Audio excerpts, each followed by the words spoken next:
طارق بن زیاد مبارک. طارق بن زیاد د اندلس او د سپین فاتح. اندلس ورته وایي، مسلمانان ورته عام طور باندې اندلس وایي، اندلس یا اندلس. هسپانیه ورته ویل کېږي، فارسي لغت کې ورته خلک هسپانیه وایي. عام مشهور په دې موجوده زمانه کې نوم سپین دی. دا چې تاسو دا شمالي افریقې ته روان شئ، شمالي افریقې اخرنی ملک چې دی هغه مراکش دی. المغرب ورته وایي، څوک ورته مراکو وایي. دا د الجزایر نه بعد راغی. د الجزایر د مراکو ته مخامخ بالکل برطانیه پرته ده. دا په دغه یو بل ته مخامخ دی، یو جنوب طرف ته دی، یو شمال طرف ته دی. د دې مراکش سره نږدې مخامخ دی شمال طرف ته د ورکوټې غوندې آبنای ده. تقریبا دا دغه چې ورته ویل کېږي جبرالټر، جبل الطارق چې ورته وایي. دې جبل الطارق باندې چې ته پورې وځې دا بحر روم دی. دې بحر روم ته چې ته پورې وځې نو تقریبا 14 میل فاصله ده دغلته. دا باقي سمندر ډېر زیات پلن دی، نو دغلته دا سمندر ډېر زیات رانږدې دی. تقریبا 14 میله فاصله ده د سمندر چې کوم.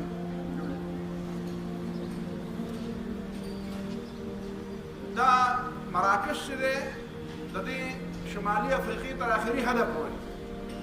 دا مسلمانانو بالکل په اولنۍ صدۍ کې فتح کړی دی. دا طارق بن زیاد چې دی دا بربري دی. بربر په دې افریقا کې په دې الجزایر کې یو ډېر لوی نسل دی، یو ډېر لوی قوم دی، یو ډېر جنګجو قوم دی. دا الفاظ باندې به هم لږه خبره کوو. زمونږ په دې اردو ژبه کې د بربریت ظلم ته وایي. د دې باندې لږ انداز خپلول غواړي چې دا ولې داسې خلک داسې خبرې کوي. بربریت ظلم ته ولې وایي؟ د بربریت دې لفظ کې څه چل دی؟ زمونږ په دې اردو ژبه کې ډېر سازشونه شوي دي. جلال الدین اکبر چې کوم اکبر بادشاه چې ورته وایي، دغه اکبر بادشاه د اردو د بربادولو دپاره او د مسلمانانو د عقیدې او د فکر د خرابولو دپاره په دې ادبیاتو کې ډېرې زیاتې ګوتې والې وې. نو هغه په اردو کې داسې لغتونه داخل کړي وو. هغه زمانه کې اردو بالکل په ابتدایي دور کې وه. نو په دې اردو کې هغه داسې لغتونه داخل کړي وو چې هغه د اردو لغتونه وو نه. لکه مثلا خلیفه لفظ دی، خلیفه خو خلیفه ته وایي. الله تعالی چې انسان پیدا کړ نو خلیفه نوم یې ورله ورکړ. بیا خلیفه دې ته وایي چې د چا په ځای باندې کار کوي. په مسلمانانو کې خلیفه چا ته وایي؟ د نبي علیه الصلاة والسلام خلفا. د رسول الله صلی الله علیه وسلم اولنی خلیفه څوک دی؟ ابوبکر صدیق رضی الله تعالی عنه. خلیفه د چا جانشین؟ انی جاعل فی الارض خلیفه. و جلال الدین اکبر ولګېده، هغه وایي خلیفه به مونږ نایي ته وایو. نو نایي په معاشره کې څه داسې ګناه خبره نه ده چې څوک ناییتوب کوي. نو که چا ناییتوب نه کولی نو دا خلک به ټول ځنګلیان شوي وي. دې باندې خبره نه کوم، خو دا خبره کوم چې د دې لفظ معنا دا نه ده. په معاشره کې هغه دا لفظ راغورځوو،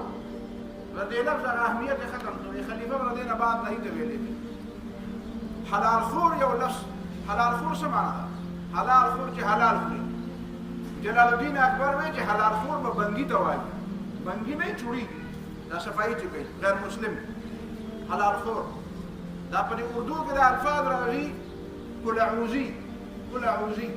قل اعوذي څه مطلب دی؟ یعنی قل اعوذ برب الفلق، قل اعوذ برب الناس. چې سړي له قل اعوذ برب الفلق او قل اعوذ برب الناس ورځي. وینا نه، قل اعوذي به هغه چاته وایو چې په معاشره کې ښه سړی او ماشومانو له خلک راولي، وایي یاره دا ماشوم رانه لږ دم ده، نو هغه به قل اعوذ برب الفلق او قل اعوذ برب الناس پرې ووایي، نو دم یې وایي دا قل اعوذي دی. قل اعوذي یعنی شکرانې د خلکو نه علي او لمول کوي. مطلب دا دی چې نور څه ګټه وټه نه کوي، خو په دې چل ول د خلکو نه پیسې. دا په اردو کې بل یو لفظ دی. تاسو په خپله ډکشنرۍ کې دا فیروز اللغات عام هر چا سره دی دا راوالی وګورئ. وایي آنتره قل هو الله پڑھتی ہے. وایي زما کلمې قل هو الله وایي. کلمې قړ قړ کوي، که موږ پښتو کې وایو قړ قړ کوي. نو اکبر جلال الدین اکبر پکې ولیکل، وایي چې دا وایه چې هلکه چې خیټه مې کرړېږي نو وایي چې انتړه قل هو الله پڑھتی ہے نماز کلمې قل هو الله احد نعوذ بالله من ذلک. مسلمانان خو حدود دي کنه دغه خو خبر نه دي د اسلام خلاف په کومو میدانونو کې سازشونه کیږي او چې ته خبرانو ته ته نه پوهېږي وي ته په قلاره کېنه بس طرف منځونه روان دي روجي روان دي او خیر خیریت دي تسبیح اړوي کېنه ګوتې دنیا نه ځان نه خبره وي د ادب په میدان کې د شعر په میدان کې دا د شعر او شاعرۍ په میدان کې تا څومره ماتې درکړه ستا چې کوم د اردو ژبې او د پښتو ژبې چې کوم اصل شاعران او مسلمانان شاعران هغه ګوت کړو دا نه په ترقی پسند شاعران را مخې ته کړو دا ترقی پسند دي آزاد خیال دي دا غي ګول بالاره فیض دی او فلان دی او فلان دی او فراز دی دا چې کوم بيدینه آزاد قسم شاعران نه د خدای پروا ساتي د حیا پروا ساتي اکبر الهابادي څوک نه زده کوي علامه اقبال څوک نه زده کوي حالي چې زده نه کوي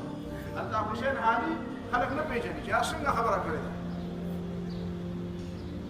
دا یو لفظ دی بربریت زموږ پر اردو ډکشنري کې یو لفظ بربریت هم راغلی بربریت وایي ظلم ته وایي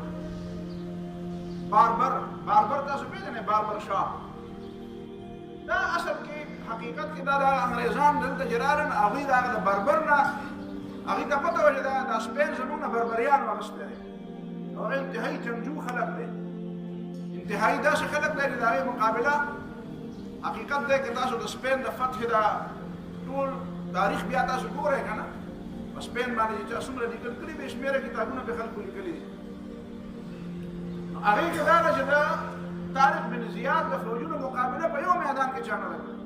په یو میدان کې ورته څوک یعنې داسې ډېر کم شوي ده چې هغه په یو میدان کې څه ورځې پاتې شوی یو هغه میدان زه رانستی دی د هغې وجې نه دوی دا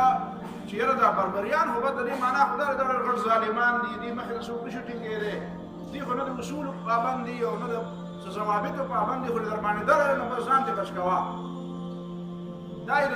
مسلمانانو په دماغو کې دا خبره ورکېنوله نو زمونږ د اردو ډکشنري والا اوس عام سړی چې تاسو وایي څه د ظلم او د بربریت باغارې ګرم کړی دی بربریت دې باندې نه پوهېدلی بربریت مطلب څه دی دا ولې دا لفظ داسې بدنام شو دا د طارق بن زیاد د وجې نه دا خلکو دا لفظ دا بدنام حقیقت کې دا ده چې اندلس او سپین دا مسلمانانو آباد کړو مغرب له علم مسلمانانو ورکړو د هغې دپاره دروازه سپین جوړ شو اندلس غرناطه قرطبه تاسو ګورئ د قرطبې چې کوم جامع مسجد دی په دنیا کې د ټولو نه قدیم جامع مسجد په عام یورپ کې په ټول یورپ کې ورته ووایه قدیم جامع مسجد او ډېر لوی جامع مسجد چې هغه نن هم داسې آباد دی او داسې تازه دی او د هغې هغه ګټې او د هغې هغه رنګ روغن نن هم داسې تازه دی لکه ته به وایې چې اوس ته د مصریان لاړ او رنګ یې وله ورکړو او خبره ختمه شوه یا د غرناطې الحمراء یا مدینة الزهراء دا خو د مسلمانانو هغه یو قسم د تاریخ و هلته د قرطبې یونیورسټیانې د غرناطې یونیورسټیانې د غرناطې چې کوم اخرنی حصار و 800 کاله مسلمانانو په هغې باندې په دې ټوله په دې سپین باندې په بعضې علاقو 400 سال په بعضې علاقو د دې نه زیات 600 سال غرناطه پکې داسې یو ځای دی چې تقریبا 850 سال مسلمانانو په دې باندې حکومت وکړو دا اخرنی حصار اخرنی حصار و دا د مسلمانانو د خپل باهمي اختلاف د وجې نه او د خپلو باهمي جنګونو د وجې نه او د باهمي افتراق او انتشار د وجې نه او د اسلام ته د شا کولو بس حکمرانان چې یو ځل بیا حکمرانان شو بس بیا یې پروا نه ساتله د ټولو نه لوی غلطي هغه ځای کې د مسلمانانو دا شوې ده چې 800 کاله حکومت باوجود هغې هلته په مقامي خلکو باندې کار ونه کړو په مقامي خلکو باندې کار ونه کړو چې مقامي خلک یې مسلمانان کړي دي دیوی چې زمانه موږ نه څوک حکومت اخیستی نه شي حکومت زموږ سره دی او دا عوام خلک مې پرېږدي چې اسلام لپاره یې کار ونه کړو زموږ په بر صغیر کې حکمرانانو د اسلام لپاره ډېر کار نه دی کړی بیا چې کله مسلمانان د هغه ځای نه بېدخله شو آخرنی ابو عبدالله په زمانه کې 1492 کې ابو عبدالله په زمانه کې دا ازابیلا او فردینند اولنی بادشاه چې مسلمانانو له شکست ورکړی و هغه راوړل کړو د هغې مې یو کیسه درته مختصره غوندې کومه خو بیا آخرنی چې کوم فردینند او ازابیلا دا دوه حکمرانان دواړه ازابیلا ښځه ده هغې ورسره واده وکړو بیا دواړو حکومتونه یو کړل او بیا د مسلمانانو خلاف راپاڅېدل او آخر کار دا چې د هغه ځای نه مسلمانان مکمل را بې دخله کړل. او مسلمانان څنګه چې ابتدا کې 2000 یا 8000 کسان د طارق بن زیاد سره او یا د طریف سره دوه حملې شوې دي. یو طریف دی، طریف ابن مالک، او د طریف ابن مالک نه بعد بیا طارق بن زیاد دی. نو د دې دوه کسانو سره شپږ زره 9,000 فوجونه وو. هغې ورغلل او هغې ټول ملک واخیستو او بیا هلته بیا لکونه خلک وو، بیا په کشتو کې ډکېده، واپس راتلل او په افریقا کې او په مراکش او په کوم ځای او په الجزایر او په ټولو افریقې باندې بېرته راخپاره شو. دلته را بې دخله کړو. د نسیم حجازي چې دا کوم کتابونه لیکلي دي په هغې کې یو جمله راته یاده ده، پخوا مې چېرته لوستې وه چې دا د مهاجرینو قافلې د هغه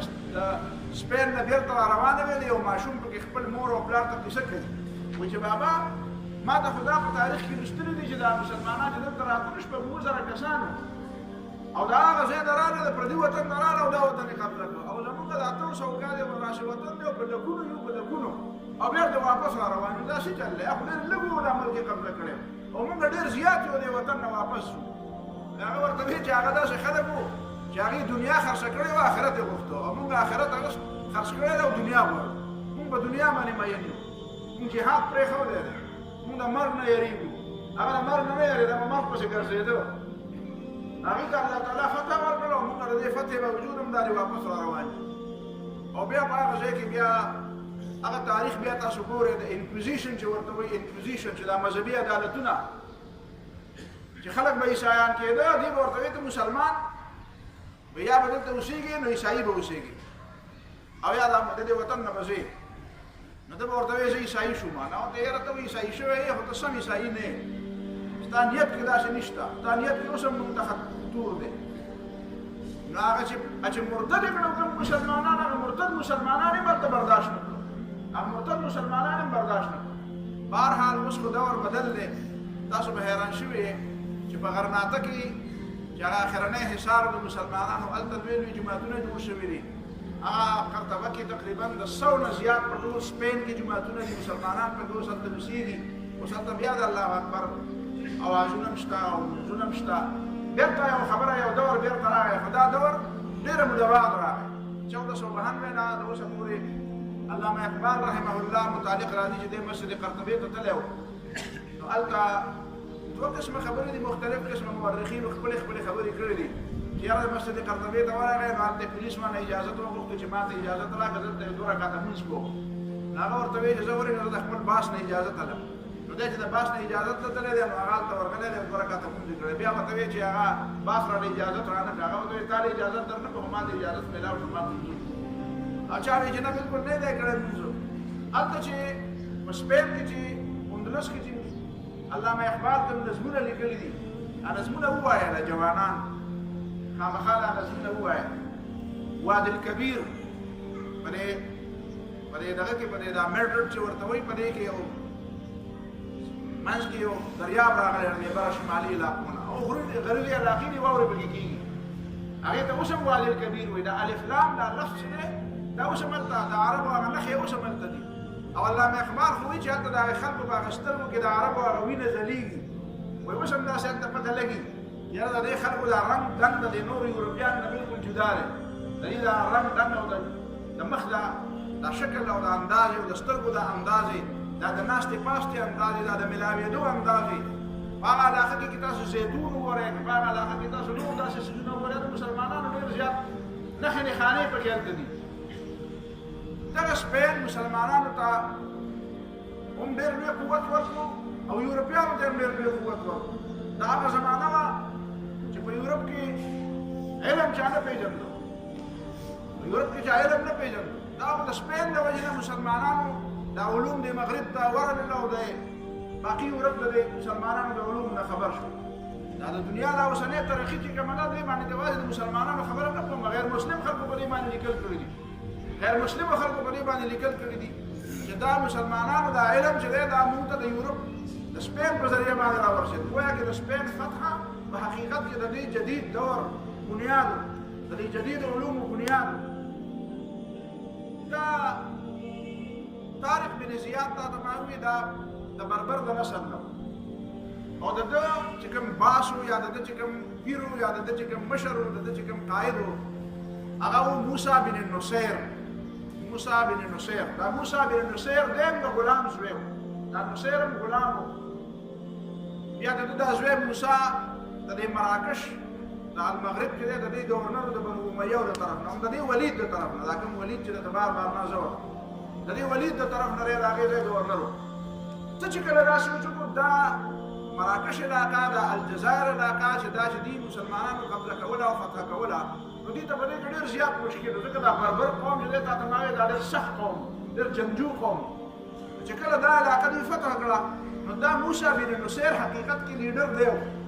دې موسی بن نصیر سوچ وکړو چې دا بربریان چې کوم دي دا خو ډېر زیات خطرناک او ډېر زیات جنګجو خلک دي، ډېر تکړه خلک دي. که دې له ما سره لار ور نه کړه، څه بل چا باندې په بل قوم مې ور وانه چول، نو کېدای شي دا خلک زموږ خلاف څوک استعمال کړي. یو لیډر دې ته وایي چې په دې باندې پوهېږي مسلمانانو کې د کومې علاقې د خلکو کوم خویونه دي. بلې مسلمانانو کې داسې خویونه ده چې هغه جنګجو قبایل پکې راشي. د هغه جنګجو قبایلو طریقه هم دغه ده چې هغې ته به یو لار ورکوې، یو طریقې ته یو میدان ته به یې ورمخې ته کوې.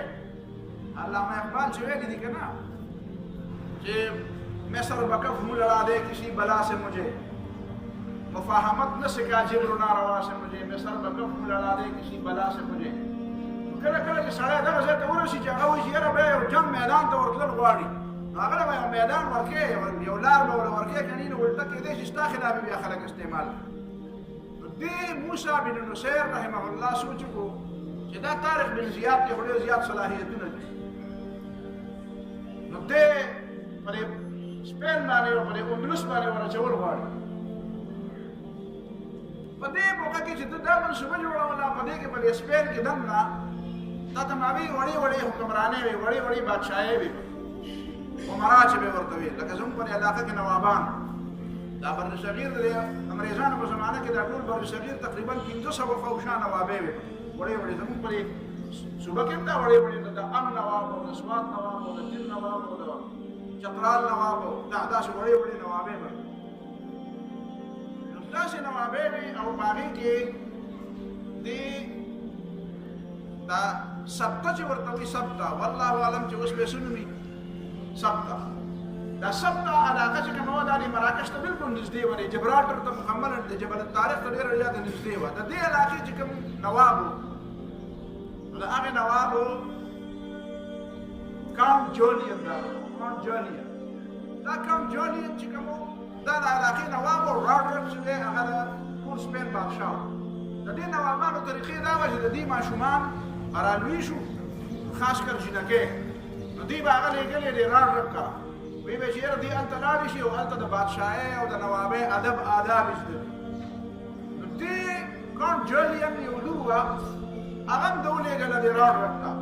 څنګه چې نورو نوابانو به خپلې لوڼه هلته لېږلې چې یاره دا هم هلته د نوابۍ او د بادشاهۍ ادب آداب زده کړي. هلته راډرډ چېرته د هغې جینۍ باندې نظر پرېوته او ډېره زیاته ښایسته وه. بهرحال ده هغې سره زبردستي وکړه او د هغې بېعزتي وکړه. هغې خپل پلار ته سوال جواب راولېږه چې داسې زما عزت خو ده تار تار کړو. پلار یې بې ځان ناغرضه کړه چې زه بلکل زه درځم او زه به په دې باندې ته مې څه تذکره مه کوه، زه به هم تذکره نه کوم. پلار یې لاړو د راډر خواله او هغه ته ډېر ادب آداب ورته ویې چې یاره زما دا چوټیانې دي او موسم برابر دی او زموږ په علاقه کې ډېر ښه موسم دی، نو که اجازت وي نو زه دا خپله ټول بوځم نه. هغه ورته وایي چې زه بوځه. نو بیا یې ورته وایي چې یاره تا خو ماله څه تحفه رانه وړه. نو دی ورته وایي چې زه به تا له را روان کال له داسې تحفه راوړم چې خلک به یې په صدو صدو کې یاد وساتي. د ده په ذهن کې مطلب خو دا و چې زه به تا باندې د مسلمانانو فوجونه راولم. هغه خو دا خیال شو نو دی خو خبر نه دی او کیسه پته نه لګي ورته، او ده به ما له واقعي څه تحفه راوړي. دا په ځای نه چې دی واپس راغی، لوی کور ته راوسته او سیده دریاب باندې په سمندر راپورې وته او راغی د موسی بن نصیر خواله. او موسی بن نصیر ته یې وایي چې داسې وکړه چې زه در سره ملګرتیا کوم او زه به د خپل سړي نه بدل والم او تاسو هسې ملکونه فتح کوئ. دا عربو د کوم ځای نه راغلي یې ټول افریقا مو واخېسته، زمونږ ګاونډ ته راورسېدی. نو لږ پسې دې خوا هم راپورې وځي، دا ملک هم والی که نه. او مطلب یې خو پکې د خپل هغه لور بدل اخېستلو څه نه څه غیرت خو په یو کافر کې هم څه نه څه یوه حده پورې دا خو دا اوسنۍ زمانه ده چې دې مغربي تهذیب د خلکو نه هغه رهي صحیح غیرت چې دی هغه هم د خلکو نه ویسته. موسی بن نصیر چې سوچ وکړي دا سړی ما سره چېرته دوکه نه کوي، نو ده ولید ابن عبدالملک ته پیغام ولېږه چې دا ما ته داسې مسله ده او هلته داسې حالات دي، څه وکړم؟ حمله ما وکړم که ونه کړم؟ نو هغه ورته وایي چې دا خو دښمن دی، پته یې نه لګي، خو او داسې کوه چې ټول داسې مکه چې ټول فوجونه ورولې چې لږې غونې وړې وړې دستې جوړې کړه او هغه ورولې نو که هغه فرض کړه د ده رښتیا او د دروغو پته به ولګي نو د هغې نه بعد بیا کاروایي کوه احتیاط ډېر زیات وکړه نو دا تمامي ده طریف ابن مالک له څه فوج ورکړو څوک وایي لږ سوونه وو څوک وایي زرګونه وو طریف ابن مالک نو دی هلته ولېږه او ده ته یې وایي چې د دا کاونټ جولین ته یې وایي چې ته د ده مدد وکړه دی دا دی ما در سره فوجونه درکړو نو ستا او دی منصوبه برابر کړي هغه د ده سره ډېر زیات زبردست مدد وکړو په ساحلي علاقو کې کافي علاقې واخیستې او هغه ډېر د غنیمتونو د ډېر مال او دولت سره واپس راغی او واپس یې موسی بن نصیر ته ووایي چې سړی خو رښتینی دی هغه ما سره بلکل ښه په رښتیا باندې د دوستۍ حق ادا کړو او دا سړی قابل اعتماد دی پته ولګېده چې دی سړی قابل اعتماد دی نو بیا د موسی بن نصیر رحمه الله ولګېد او طارق ابن زیاد ته 7 یا 8 هزار فوجونه ورکړل تاسو به حیران شئ دا هم سن 92 دی 92 هجري ده او دا دلته چې دغه راغلی دی دا محمد بن قاسم نو دا سن 93 هجري ده او دا هم رمضان میاشت او دا هم د رمضان میاشت ده محمد بن قاسم چې په راجا داهر باندې حمله کوي نو اومه اتمه نهمه لسمه روژه وه او په لسمه روژه باندې ورته فتحه میلاو شوې او دی هلته چې حمله کوي دا طارق بن زیاد چې په راډ رک باندې حمله کوي نو دا هم روژې میاشت ده او سن 92 هجري ده دا به د دې نه یو کال مخکینۍ خبره بیا به هر حال طارق بن زیاد رحمه الله د راډ رک فوجونو له شکست ورکړو راډ رک څه شو څوک وایي چې هغه په دې جنګ کې مړ شو چا وایي چې نه هغه منډه واله او دریاب ته پرېوتی دی او بلامبۍ واله چې د بلامبو به چېرته پورې وځم بیا اوبو کې ډوب شوی دی او ژوندی چا لیدلی دلته یو بله مسله هم راځي چې علامه اقبال رحمه الله دا خبره کړې ده او زموږ د اردو په تاریخونو کې هم دا خبره ده چې طارق بن زیاد رحمه الله چې کله پورې وته نو کښتۍ یې ټولې وسېځلې خلکو ته یې ویل دا کښتۍ وسېځئ خلکو ورته وایي کښتۍ ولې سېځئ وایي کښتۍ د دې دپاره سېځو چې تاسو ته دا پته ولګي چې د دې ملک نه بعد بس زموږ یا مرګ دی او یا به همدلته دا وطن بس بل وطن نشته دلته په دې عربۍ ژبه کې د طارق بن زیاد یو خطبه ده ایها الناس امامكم البحر امامكم العدو امامكم والبحر وراءكم ولا مفر دینه یو خطبه شروع کیږي ډیره زیاته د عربۍ ژبه ده او ادیبانه خطبه ده په هغې باندې د عربو او د عجمو چې څومره ماهرین دي هغې په دې باندې اعتراض کړی دی هغه وایي دا خطبه جعلي ده وایي دا خطبه څنګه جعلي ده چې دا خطبه خو ډیره زیاته فصیحه بلیغه خطبه ده او طارق بن زیاد چې دی دا خو بنیادي طور عرب نه و نو دله دومره عربي څنګه ورته ده چې دا دومره ښایسته فصیحه عربي ویلې ده نمبر 1 دویمه دا چې ده په عربۍ کې خطبه ویلې ده نو د ده دا قوم او دا فوج چې دي دا خو بربریان دوی خو ژبه عربي نه وه چې ژبه عربي نه وه نو دا په دغه وخت کې په عربۍ څه پوهېده چې ده په عربۍ ژبه کې ورته خطبه ویلې دا اعتراضات دي د یورپیانو د دې اعتراض نه څه مطلب دی یورپیان دا اعتراض کوي چې اصل کې دا طارق بن زیاد خو بربر و دا ډېر لوی ظالم و دا فوجونه چې ده سره وو د دې دا اراده نه وه چې مونږ دلته جنګ وکړو خو ده ورته وایي چې یا هم د دریاب ته اچوم او یا به ورځی پر دښمن باندې نو هغې وایي چې دا ټوله خبره په دې وجه ده مونږ په دې برصغیر کې هم بعضې علما زمونږ په دې زمانه کې یو ښه عالم او زمونږ ډېر ښه محترم او زما خو سره ډېر ښه تعلق هم دی مولانا تقي عثماني صاحب هغه ما خو کتلي نه دي خو ما ته چا وویل یو ډېر معتمد کس راته ووایي چې هغه په خپله یو سفرنامه کې لیکلي دي چې دا د طارق بن زیاد ته چې کوم شعرونه نقل دي نسبت یې ورته شوی دی چې کوم علامه اقبال ویلي دي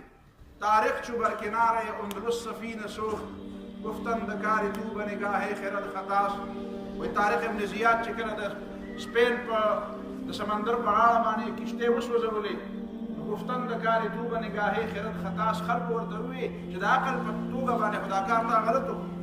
دوریم از سواد وطن باز چو رسیم د وطن نه خو ډېر زیات لرې راغلي یو واپس به څنګه ځو ترکې سبب ضروري شریعت کجا رواست دا په شریعت کې کوم ځای جایز دی چې ته د اسبابو نه لاس وینځې او اسباب دې ختم کړي شریعت خو اسباب مني نو خندید و دست خیش به شمشیر برد و گفت وایي طارق بن زیاد ورته وخندل او خپله تورې یې د کاټۍ نه راویسته او داسې وبرېښوله او ورته یې ویې چې هر ملک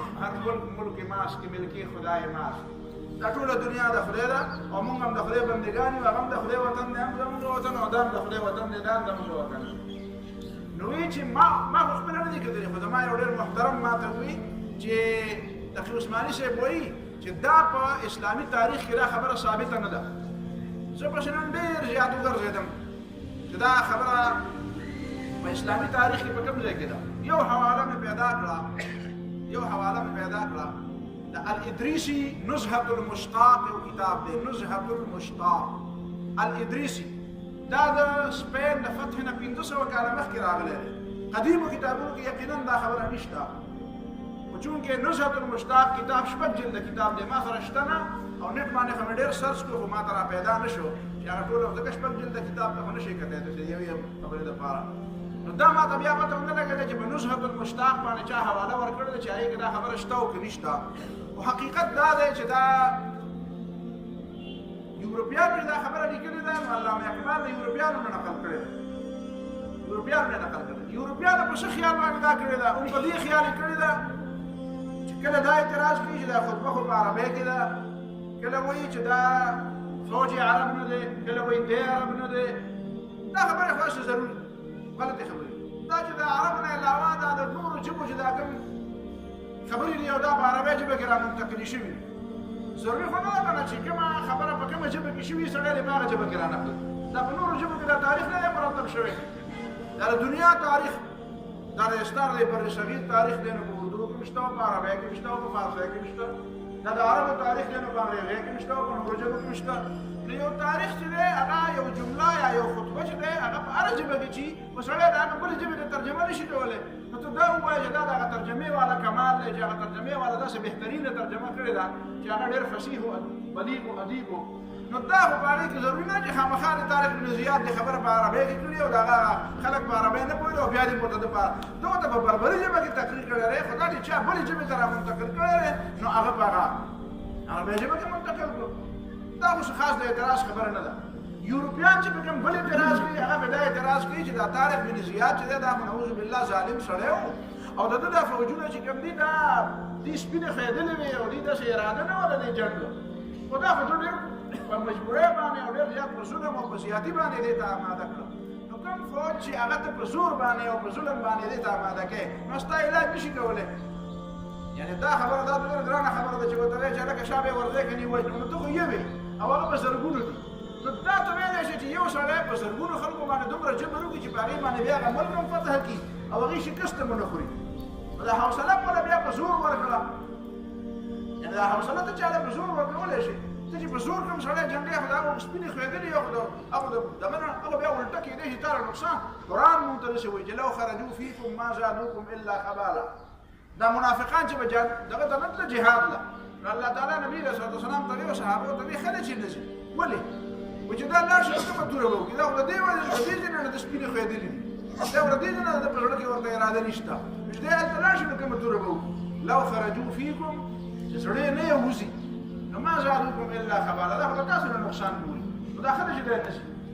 دا خبره خو بلکل فضول ده چې طارق بن زیاد لګېدلی دی او د هغې باندې په زور دا کار کړی دی. علامه اقبال ولې دا خبره کړې ده؟ ما ته داسې ښکاري والله تعالی اعلم چې علامه اقبال د دې هغه بله پهلو راوستې ده. هغه وایي چې حقیقت کې د دې فوجونو او د طارق بن زیاد چې کومه حوصله وه هغې خو د دې دپاره کړې چې د هغې حوصله بېللې ده او جنګ یې نه کوو. علامه اقبال په دا خبره ثابتوي چې نه واقعیات دا دي په حقیقت کې چې کښتۍ یې سېزلې دي. دې باندې هم خلکو اعتراض یاره چې د سرکار کښتۍ ولې وسېزلې، دا خو یې ګناه وکړه، دا خو یې غلطي وکړه، دا خو د جنګ صورتحال دی، دا خو د جنګ صورتحال دی. په جنګ صورتحال کې خو ډېر څیزونه داسې راځي چې هغه په عامو حالاتو کې نه وي. د امن او د جنګ په صورتحال کې ټولې خبرې به یو ځای نه شي. د امن د حالاتو هغه تمام اصول چې دي هغه به ته په دې کې نه نافذ کړې، نه به یې اپلای کړې درته په جنګي حالاتو کې. پورا قرآن مجید کې او په حدیثو کې راغلي دي نبي علیه صلات وسلام فرمایي چې تاسو جنګ نه ځئ نو ونې به نه کټ کوئ، ونې به نه کټ کوئ. لیکن تاسو ته پته ده سورة الحشر او سورة النذیر بنو نذیر باندې چې نبي علیه صلات وسلام حمله کوله نو قرآن په خپله په دې ګواه دی که نه چې ونې کټ کړې وې او یهودیانو ډېر زیات اعتراض هم وکړو چې ګوره ورته دا لا ځان ته مسلمانان وایي او دا لا ځان ته پیغمبر وایي او دا لا ځان ته وایي چې په ما وحی راځي او دا لا ځان ته وایي چې موږ ښه خلک یو او دا ګورئ باغونه یې ټول تباه برباد کړو، ونې ټولې کټ کړې. نو قرآن د هغې په باره کې جواب وکړو چې ما قطعتم من لینة او ترکتموها قائمة على اصولها فبإذن الله. دا چې تاسو دا ولې کړی دا موږ کار کړی دا د الله تعالی وینا دې معنا دا ده چې عام طور باندې خو دا کارونه ټیک نه دي او کله کله هنګامي صورتحال داسې را پیدا شي چې په هغې کې بعضې کارونه داسې وشي نو دې معنا دا ده چې دا په هنګامي صورتحال هغه د خپلو ملګرو جذبه وچتوله دا د طارق بن زیاد رحمه الله مبارک بیا طارق بن زیاد ولګېدو او تر د آخري د سپین د آخري هدف پورې حتی کې د دې سپین سره نږدې چې کومې علاقې وي سیسلي هغې هم بعضې حصې د هغې بعضې حصې د فرانس بعضې حصې دا ټولې د مسلمانانو په قلمرو کې راغلې بیا داسې وشوه چې ولید بن عبدالملک ولګېده او هغه د طارق بن زیاد او د موسی بن نصیر دا دواړه راوړو دې کې دا وشوه چې کله طارق بن زیاد دا فتح آخري ته ورسوله موسی بن نصیر ته پته ولګېده چې هلکه سړي خو واقعي ډېر غټ کار وکړو نو په ځای کې یو ځای شو تر اخره پورې د دې په منځ کې داسې د اختلاف خبرې نه وې خو د وروستو تاریخونو کې بیا دا راغلي دي چې د دې په بعضې مسلو کې په بعضې انتظامي خبرو کې لږ غونې اختلاف راغلی طارق بن زیاد به د دې موسی بن نصیر ډېر زیات خیال ساته هغه ته به خپل مشر وي د هغه به ډېر ادب کوو خو انسانان دي والله تعالی عالم په منځ کې څه خبره راغله نو ولید بن عبدالملک ولګېده او هغه دې دواړو ته ویل تاسو دواړه راشئ دربار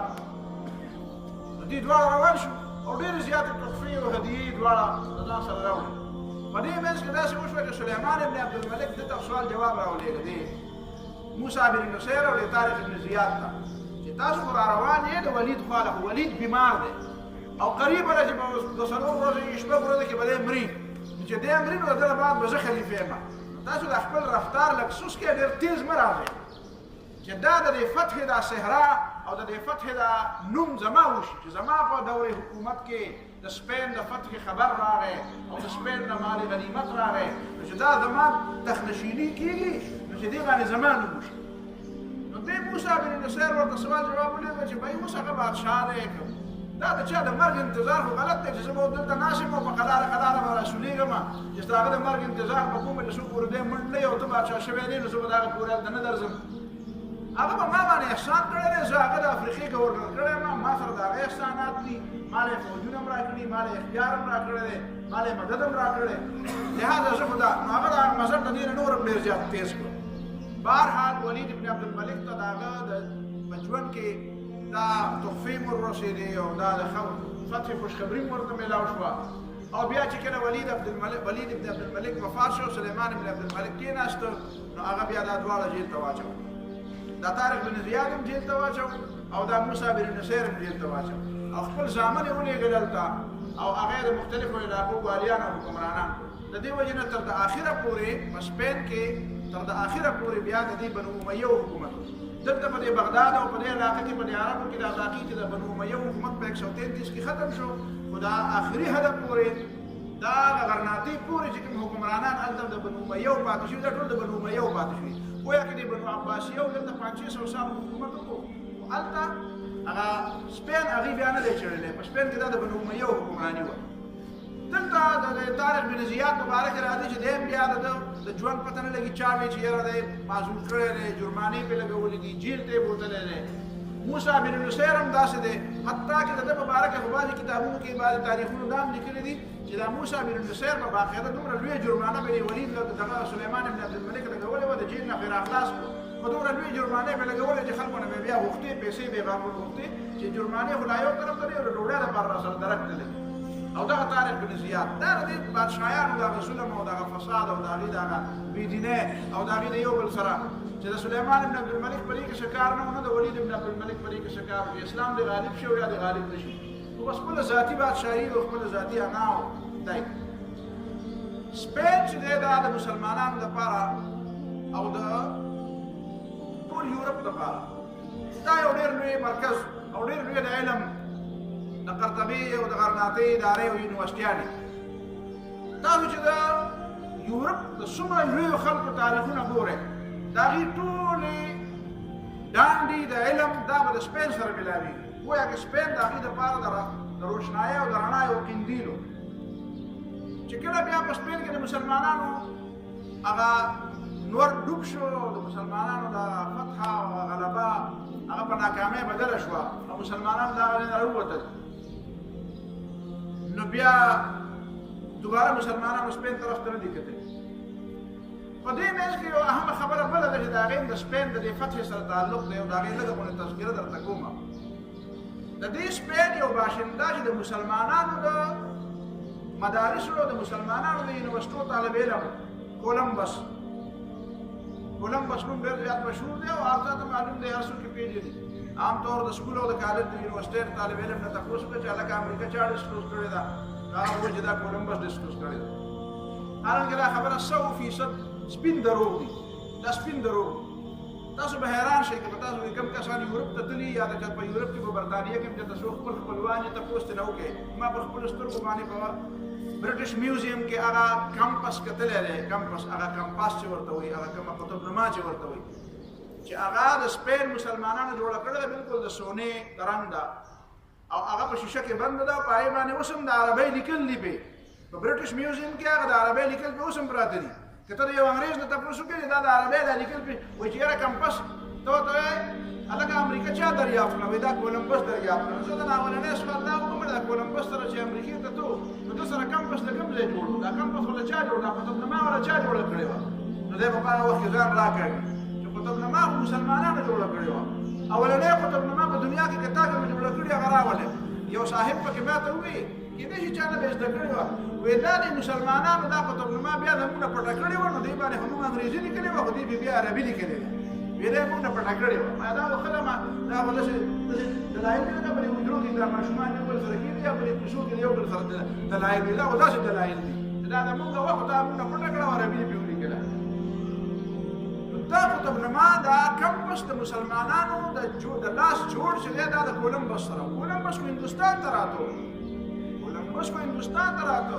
دا خو په تیر کې هغه طرف ته تللی دی. ده ته خو پته مې یعنې ګویا کې ده د مسلمانانو دغه قطبنما د استعمال چلم نه ورته وله، چلم وله نه ورته. حقیقت دا دی چې نه کولمبس امریکا دریافت کړې ده، د امریکې د کولمبس نه کم از کم د ځینو خلکو د وینا مطابق 200 کاله مخکې او د ځینو خلکو د وینا مطابق 500 کاله مخکې د عربۍ په دې تاریخونو کې چې کوم تاریخ رالی په دې باندې ډېر ښایسته بحث زموږ د دې برصغیر یو ډېر لوی عالم مولانا سید سلیمان ندوي ډېر لوی عالم دی، ډېر لوی مورخ او ډېر ادیب او ډېر لوی تاریخدان او ډېر لوی ادیب دی، بهترین عالم دی، بهترین عالم. دا شبلی نعماني رحمه الله دا چې کوم سیرت النبي دی دا بیا ده مکمل کړی دی. سید سلیمان ندوي رحمه الله یو ورکوټې غوندې رساله ده، ما ډېره تقریبا 100 کاله مخکې لوستې ده. هغې نوم دی عربون کی جهازرانی، عربون کی جهازرانی، چې عرب چې کوم دی هغه په دې سمندري سفرونو کې څومره تکړه و. په دې باندې په هغې کې ډېر بهترین بحثونه دي. 1922 1923 په دغه زمانه کې په المعارف کې چېرته د هندوستان نه به یو رساله وتله، په هغې کې د سید سلیمان ندوي او د نورو خلکو مضامین راغلي دي او په هغې کې دا بالکل په واضحو ټکو باندې ثابته کړې ده چې د مسلمانان د کولمبس نه مخکې باقاعده مسلمانان یورپ ته دغه ته تللي و امریکې ته. او دا کیوبا چې ده که نه کیوبا د مخکې ورځو کې که ستاسو خیال وي طیب اردوګان هم دا خبره وکړه. طیب اردوګان په یو ځای کې په یو مجلس کې دا خبره وکړه، وایي چې دا د کولمبس په دې یاداشتونو کې دا خبره ده چې کله ما د کیوبا د سمندر نه ما د کیوبا د غرونه وکتل نو د ټولو نه اول د کیوبا په غرونو کې ما ته د جومات منارې په نظر باندې راغلې. د کیوبا په غرونو کې ما ته د جومات منارې په نظر باندې راغلې. نو چې د ټولو نه مخکې ډېر تللی دی هلته او دا علاقې معلومې کړي دي، نو د جومات منارې هلته د کوم ځای نه بیا راغلې. د دې وجې نه طیب اردوګان ویلي دي چې که زما وس کې دی نو زه د کیوبا د حکومت سره مذاکرات کوم چې هلته به جومات جوړو، بېرته زوړ یاد به بېرته راتازه کوو، جومات به جوړو او د جومات دا خرچه به دور کېږي. خلک د دې خبرې په باره کې عجیبه عجیبه خبرې کوي. حقیقت دا دی چې سید سلیمان ندوي رحمه الله لیکلي دي چې هلته باقاعده د مسلمانانو د عربو قبایل آباد تر د ده د زمانې پورې دی وایي چې زموږ د زمانې پورې د امریکې کې بعضې علاقو ته دا پته نه وه چې دلته کوم ځنګلات دي ډېر لرې لرې علاقو پورې. او بیا د یو مسافر خبره د یو مسافر کیسې کړې ده. یعنې مسافر وایي چې ما نه لار خطا شوه، بیا په ځنګل کې ګرځېدم، بیا مې یو کلی ولیدو، بیا یو دروازه مې وډبوله، هغه د یمن دی. وایي دروازه مې وډبوله، وایي ما نه خو انګریزي م راتله او عربي م راله راتله، وایي چې دن مې راته اواز وکړو، وایي په عربۍ ژبه کې راځي چې من بالباغ وایي ما چې په امریکا کې دننه په یو کور کې ما ته د دننه نه اواز راځي او د عربۍ اواز راځي دا څنګه خبره کوي ما ورته په عربۍ کې جواب ورکړ مسافر یم خو ته دننه د عربي څنګه وایې په امریکا کې وایي راته وایي چې موږ خو د صدو راښه دلته اوسېږو زموږ آبا او اجداد دلته آباد شوي دي موږ د پخوا نه دلته آباد دي د دې نه بعد پته ولګېده چې اوهو دا خو هغه خلک دي چې دا د کولمبس نه ډېر مخکې دلته راغلي دي او دوی دلته جوماتونه دي د دوی دلته باقاعده نظام دی دا خبره حقیقت دی چې کولمبس چې دی دا د امریکې اولنی دا په دې عربي تاریخ کې تاسو ګورئ که نه د دې سپین نه باقاعده د مسلمانانو په زمانه کې بعضې کسان به داسې تل په دې اټلانټیک باندې په دې بحر اقیانوس باندې دا ته چې ورته بحر ظلمات وایي د دې بحر ظلمات باندې به تلل او هغې ته به دې خلکو مغرورین وي مغرورین ته چې اوس هم د عربۍ د تاریخ بلدان راواله د بلاجوري راواله د فتوح البلدان راواله البلدان د یاقوت حموي راواله چې ته هغه د المغرورین لفظ ورکړي دا په هغه علاقه کې داسې خلک ولکه ته پوهېږې هلکه په دې زمانه کې داسې خلک دي یاره څه هوایي غوندې خلک دي هوایي غوندې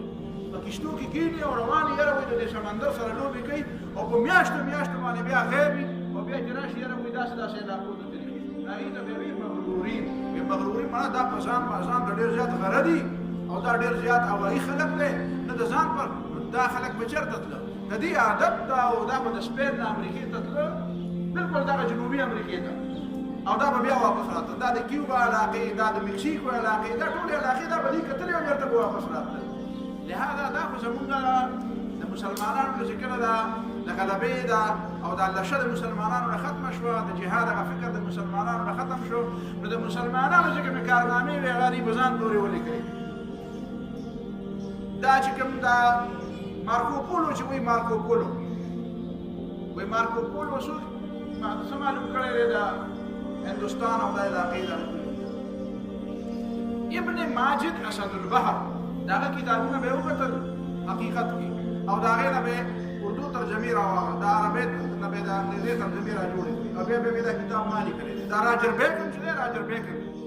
دا چې په دې برطانیه کې د آکسفورډ یونیورسټۍ او د کیمبرج یونیورسټۍ بابا یادېږي 1200 کې پاتې شوی دی سپین د مسلمانانو د لاس د تلونو تقریبا 200 کاله مخکې 1222 لګبګ په دغه زمانه کې دی په برطانیه کې دغه تپوس وکړئ چې دا راجر بیکن د چا نه متاثر و د ده مشهورې مقولې دي چېرته هم چې د راجر بیکن په باره کې کوم کتاب ګورئ دا جمله به راته پکې د هغه په کتاب کې خامخا راځي او وایي چې د چا په باره کې ما ته دا پته وي چې دی په عربۍ ژبه نه پوهېږي وایي زه د هغه په علم باندې اعتماد نه کوم د عربو نه دومره زیات متاثر و بیا هغه یورپیانو کې بیا دا انصاف نه و بیا د مسلمانانو کتابونه دی په ځای کتل زموږ په دې برصغیر کې هم دا کار کړی دی دی په سپین کې هم دا کار کړی دی په عراق کې هم دا کار کړی دی دی په مصر کې هم دا کار کړی دی چې دا مکتبې را خالي کړي دي څومره کتابونه ورته میلاوېدل دی یې خالي کړي دي دی وړي دي یورپ ته او بیا ورته هلته خپل خلک کښېنولي دي او بیا د هغې ترجمې کړي دي او ترجمې په خپلو نومونو باندې کړي دي په دې ټوله خبره باندې ځان په صحیح معنو پوهول غواړې نو زه دله یو سړی درته ښیم غلام جیلاني برق ډاکټر غلام جیلاني برق بهترین عالم دی مخکې نه ګډ وډ منتقي و د سنت نه منکر و بیا مولانا مودودي سره یې ښه کتابته شو بیا د هغې نه بعد د سنت قایل شو د هغې نه بعد کلمې ویله اگر چې دی د جومات امام و په اول کې دا غلام جیلاني برق چې دی دا د جومات امام بیا د هغې نه پس پي ایچ ډي وکړه بیا د هغې نه پس ګمراه شو د ګمراهۍ نه پس بېرته واپس راغی الله تعالی یو نظام دی څوک چېرته بوځي دی چېرته راولي آخر کې بیا دی مسلمان شوی دی ښه صحیح شوی دی آخر کې دی یو کتاب لیکلی دی یورپ پر اسلام کې احسان یورپ پر اسلام کې احسان ما چې کله اول دا کتاب ولید نو ما په ډېر تعداد کې اخیستی و د خپلو استادانو له ملګرو له یونیورسټۍ کې چې ما کله دا خپل پي ایچ ډي مې کوله نو دلته مې ډېرو ملګرو له ډېرو استادانو له ډېرو خلکو له مې دا کتاب په تحفه کې ورکړ ما دا وګورئ د یورپ دا روب هم د دماغو نه وځي د یورپ دا روب هم د دماغو نه وځي چې دا یورپ ته خو علم یورپ ته خو پوهه یورپ ته خو رڼا مسلمانانو ورکړې ده په دې موضوع باندې به تا ته انشاءالله العزیز چې هغه ډېر ښه معلومات درکړي دا کتاب عامو جوانانو له کتل پکار دي نو سپین چې دی دا د مسلمانانو یو داسې تحفه ده چې د دې باوجود چې د مسلمانانو د لاس نه لاړ خو بیا مغرب ته علم او رڼا د سپین د لاسه د مسلمانانو د لاسه دا میلاو شوه او اوس هم هغوی په دې باندې قایل دي اگر چې بعضې خلک خو د رښتیا او د دروغو فرق نه کوي دا خبره ده خو د هغوی پورې خلک اوس هم په دې باندې قایل دي اقول قولي هذا واستغفر الله لي ولكم ولسائر